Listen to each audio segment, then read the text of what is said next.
নমস্কার বন্ধুরা, শুভ দুপুর। সবাই কেমন আছো? আশা করি ভালো আছো। তোমাদের ভালোবাসা ও আশীর্বাদে আমিও বেশ ভালো আছি।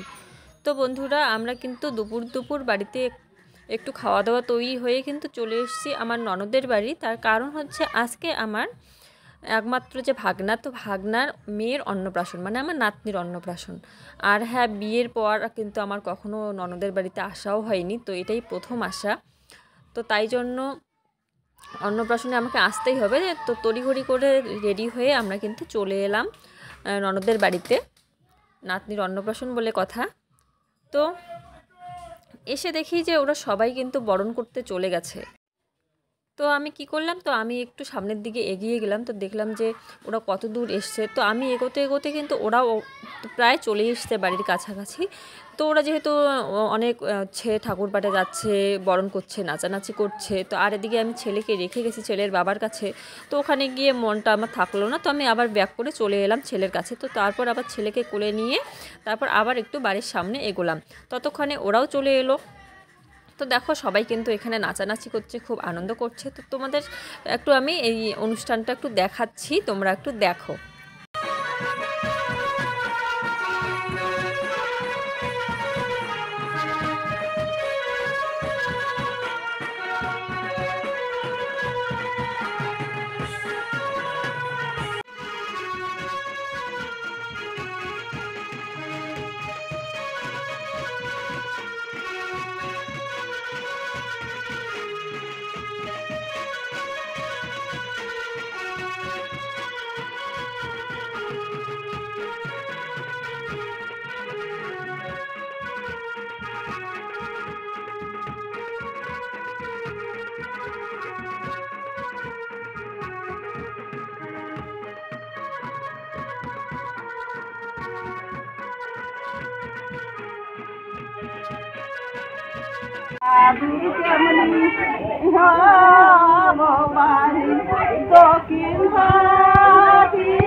তো বন্ধুরা, তোমরা তো দেখতেই পেলে যে ওরা কত নাচানাচি করছে, আনন্দ করছে। তো আর হ্যাঁ, ওই যে ওখানে যে গেট ধরেছে, ওখানে গান করছে, তো এটা কিন্তু আমাদের এখানে হয় না। তো ওটা কি নিয়ম ওদের ওখানকার আমি জানি না, আমিও প্রথম দেখলাম। তো তোমাদের ওখানে হয় নাকি তোমরা কিন্তু কমেন্টে জানিও। তো এদিকে কিন্তু অন্নপ্রাশনের সব কিছু আয়োজন চলছে। এখন হচ্ছে অন্নপ্রাশনের বাচ্চাকে কিন্তু এখন এদিকে স্নান করানো হবে। তারপর ওকে ওকে অন্নপ্রাশনের ড্রেস পরানো হবে। ড্রেস পরানোর পর কিন্তু অন্নপ্রাশনে বসে যাবে।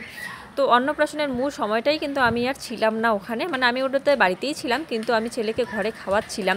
ছেলের খিদে পেয়ে গেছিলো, তাই জন্য আমি আর ওই অনুষ্ঠানটা দেখতেও পারিনি। তাই জন্য তোমাদের সঙ্গে সেটা আমি শেয়ারও করতে পারবো না। আর এদিকে দেখো হলুদ বাটা হচ্ছে, এদিকে ওকে হলুদ গায়ে লাগিয়ে তারপর স্নান করানো হবে। মানে বিয়ের যে নিয়ম কানুনগুলো থাকে, দেখলাম অন্নপ্রাশনেও সেই জিনিসগুলোই কিন্তু হয়। আমার ছেলের অন্নপ্রাশনেও কিন্তু তাই হয়েছে। তো দেখো এদিকে ওকে ফুলের মালা পরিয়ে কত সুন্দর করে সাজিয়ে কিন্তু স্নান করাচ্ছে। তো ও কিন্তু খুব বেশি কান্নাকাটি করেনি। আর এদিকে দেখো সবাই বসে পড়েছে, ওকে সবাই দেখছে। অনুষ্ঠানটা বেশ ভালোভাবে হলো, সুস্থভাবে। তো তোমরা দেখতে থাকো, কন্টিনিউ করো ভিডিওটা, প্লিজ স্কিপ করো না। আর হ্যাঁ, তোমরা প্লিজ আমার একটু পাশে থেকো, ফলো করে দিও, লাইক কমেন্ট করো। আর তাহলে আমি আমার ভিডিও করার জন্য আর অনেকটা আগ্রহী হতে পারবো, যদি তোমাদের ভালোবাসা পাই। তো বন্ধুরা, এই যে দেখো স্নান করানোর পর কিন্তু ওকে বেনারসি পরানো হবে। হ্যাঁ, আমার নাতনিকে কিন্তু বেনারসি পরানো হবে। তো এই যে দেখো ওকে বেনারসি পরানো হচ্ছে। আর দেখো ও ব্লাউজ পরছে, ব্লাউজ। ভাবা যায় এখনকার বাচ্চার অন্নপ্রাশনে ওরা বেনারসি পরে, ব্লাউজ পরে।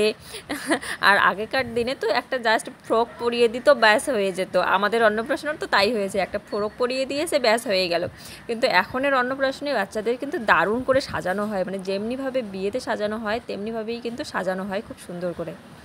তো আমাদের মজার জন্য আমরা এটা পরাই ঠিকই, কিন্তু বাচ্চাদের কিন্তু একটু কষ্ট হয় এত ভারী একটা ড্রেস পরতে। দেখবে আমরা যখন বেনারসি পরি বা আমাদের যখন বিয়ের সাজটা দেওয়া হয়, তখন কিন্তু যথেষ্ট অসুবিধা হয়, ভারী লাগে। তাহলে এতটুকু একটু বাচ্চাকে যখন আমরা এইভাবে টর্চার করি, তখন কিন্তু সত্যি ওদের কষ্ট হয়। কিন্তু অ্যাকচুয়ালি একটুখানিকের জন্য তো, মানে অন্নপ্রাশনটা হয়ে গেলেই তো ওটা খোলা হয়। তো ওইটুকু সময়ের জন্য একটু মানে চাপ নেওয়া হয় আর কি, কারণ ভালো লাগে দেখতে, স্মৃতিগুলো থেকে যায়, ছবিগুলো থেকে যায়, তাই জন্য। আর এদিকে কিন্তু হচ্ছে রান্না বান্না। তো তারপর অন্নপ্রাশনের পর আমি ছেলেকে খাইয়ে নিয়ে তারপর একটু বাইরে চলে এলাম, কারণ ঘরের ভিতর একটু গরম লাগছিল। আর এদিকে দেখো ছেলে খেলছে, যদিও সেই সময় কিন্তু শীত ছিল, হালকা হালকা শীত ছিল। তো তবু ঘরের ভিতর অত লোকজন, একটু ছেলের অস্বস্তি হচ্ছিল, তাই জন্য ওকে নিয়ে একটু বাইরে চলে এলাম। তো এদিকে দেখো ও কিন্তু বেলুন নিয়ে খুব সুন্দর খেলছে, বেশ ভালোই মজা করেছিল, ওখানে গিয়ে ও এনজয় করেছিল। ওর পাপা গেছিলো, আমি গেছিলাম এখান থেকে, আর তার আগেই বাড়ির অন্য সবাই চলে গেছিলো।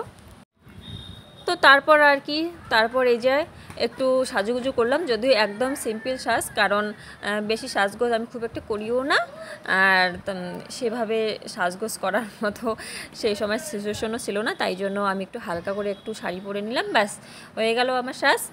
তো আর এদিকে দেখো ছেলে খুব দুষ্টু করছে, যে এদিকে আশীর্বাদের যে ফুলগুলো দিয়েছে ওরা, ও মানে ওই জিনিসগুলো নিয়েও ও ছিটাচ্ছে। তো তারপর দেখো আমার ভাগ্নির শ্বশুরবাড়ি থেকে এরা সবাই চলে এসছে, আমার ভাগ্নির যা, ভাস্তি, কাকিমা, সবাই, শাশুড়ি যারা আছে সবাই কিন্তু চলে এসছে। তো তাদের সঙ্গে আমি একটু গল্প করছিলাম। আর এদিকে দেখো এই যে গেটের সামনে সবাই নাচানাচি করছিল, তো ওখানে একটু আমি চলে এলাম ছেলের সঙ্গে। তো ছেলেও বেশ ওখানে খুব নাচানাচি করেছিল, কিন্তু আমার খুব ভয় লাগছিল ওখানে ছেড়ে দিতে। কিসের জন্য বলো তো, ওখানে যে ওই বক্সের যে লাইনগুলো টেনেছিল কারেন্ট থেকে, সেগুলো নিচেই ছিল মাটিতে লাগানো, তো ওগুলো আমার ভীষণ ভয় লাগছিল, তাই জন্য আমি ওকে কুলে তুলে নিয়েছি, যাতে ও ওগুলোর কাছাকাছি না যায়। তো তারপর কিন্তু এই যে দেখো এদিকে রান্না কিন্তু কমপ্লিট হয়ে গেছে, আর এদিকে কিন্তু খাওয়া দাওয়াও প্রায় শুরুই হয়ে গেছে। তো আমাদের খেতে খেতে অনেকটা রাত হয়ে গেছিলো, কারণ একটা ঘটনা ঘটে গেছিলো, মানে আমার ভাগ্নির ভাসুরের একটু বাইকের কি সমস্যা হয়েছিল, আমার বর সেখানে গিয়ে ব্যস্ত হয়ে পড়েছিল, আর ওদিকে ছেলেকে না নিলে আমি খাবোই বা কী করে। তো তাই জন্য খেতে কিন্তু অনেকটা লেট হয়ে গেছিলো। যাই হোক, সেদিনের অনুষ্ঠানটা বেশ ভালোভাবেই কাটলো। আর পরের দিনের অনুষ্ঠান এই যে তোমাদেরকে একটু শোনাচ্ছি।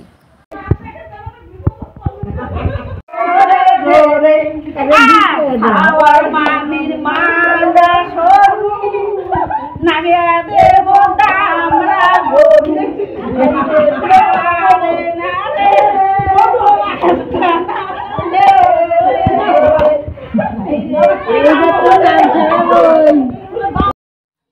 তো বন্ধুরা, তোমরা তো শুনলে কীরকম গান করছে ওরা। তো এই গানের অর্থ কী বা কী আমি বুঝি না, কিন্তু ওরা বেশ বলে, আনন্দ করে। তো বয়স্ক মানুষেরা একটু আনন্দ করে, তাতে ক্ষতিই বা কী। তো এদিকে কিন্তু রান্নাবান্না হচ্ছে, আর রান্নাবান্না হওয়ার পর খাওয়া দাওয়া করেই কিন্তু আমরা চলে এসেছি। তো আজকের ভিডিওটা বন্ধুরা এই পর্যন্তই। তো ভালো লাগলে একটু ফলো করে দিও, পাশে থেকো। তো বাই, টাটা, তোমরা সবাই ভালো থেকো।